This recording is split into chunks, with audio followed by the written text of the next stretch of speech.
La loi dite ASAP vient d'être adoptée. Elle prolonge pendant une année supplémentaire certaines mesures de prévention des difficultés des entreprises qui existent depuis une ordonnance du mois de mai. Le gouvernement les avait instaurées à l'issue du confinement, tout en espérant revenir au droit commun à la fin de l'année. Mais avec la recrudescence de l'épidémie, l'exécutif et le Parlement se sont mis d'accord pour les maintenir jusqu'en décembre 2021. Que faut-il retenir? Quelles sont les mesures phares? Pour anticiper les difficultés des chefs d'entreprise, 3 procédures ont été remodelées. Tout d'abord, l'alerte du commissaire aux comptes. Normalement, le commissaire aux comptes doit alerter les dirigeants de l'entreprise dès qu'ils relèvent des faits pouvant nuire à la continuité de leur activité. Il peut aussi demander à être entendu par le président du tribunal de commerce.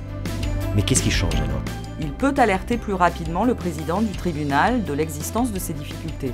L'idée est de pouvoir échanger avec le chef d'entreprise sur les solutions aux difficultés rencontrées. Et tout est confidentiel. Autre possibilité pour le chef d'entreprise, recourir à la conciliation. Le chef d'entreprise qui traverse une période difficile mais qui n'est pas en état de cessation de paiement ou depuis moins de 45 jours, peut demander au tribunal d'être aidé par un conciliateur. La conciliation est elle aussi confidentielle. Quel est son objectif?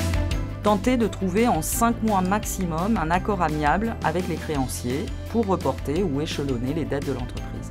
Donc, quelle est la nouveauté?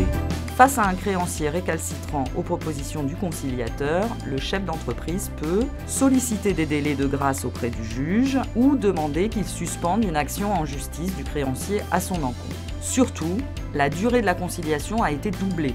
Ainsi, à l'issue d'une première période de 5 mois sans accord, les négociations peuvent être relancées pour 5 mois supplémentaires. Et lorsque la situation s'aggrave, s'il y a effectivement cessation des paiements mais toujours depuis moins de 45 jours, le chef d'entreprise peut opter pour une sauvegarde accélérée. C'est quoi la sauvegarde accélérée? Elle est possible si le débiteur était en conciliation et a préparé un plan de sauvegarde de l'entreprise.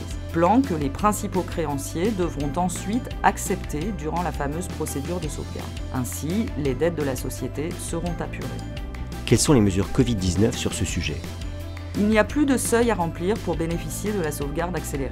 Dès lors que la comptabilité de l'entreprise est fiable, son recours est aussi largement facilité.